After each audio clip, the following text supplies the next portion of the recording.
This protocol describes a coating method to restrict endothelial cell growth to a specific region of a 6-well plate for shear stress application using the orbital shaker model.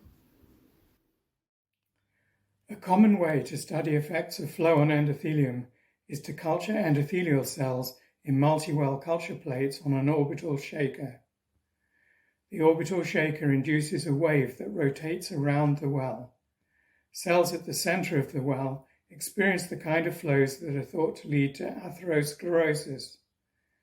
Cells closer to the edge experience flow that is thought to be protective. Properties of the cells in each region are assumed to depend on the shear stresses that they experience. However, there is a potential flaw in this logic. Endothelial cells release mediators in a flow-dependent fashion.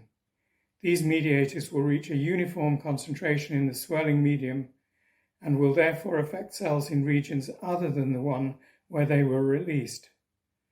That may corrupt or hide true effects of shear on cell behavior. The effect is not limited to the swelling well system.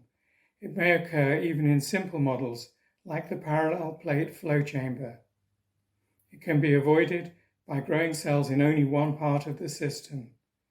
Here we describe methods for permitting cell adhesion only in the center or only at the edge of the swelling well.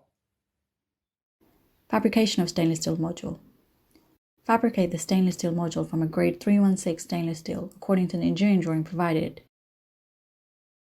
3D printing on PDMS.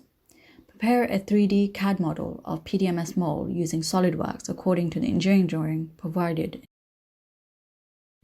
Export the CAD model to an STL file and import the STL file into Cura 2.6.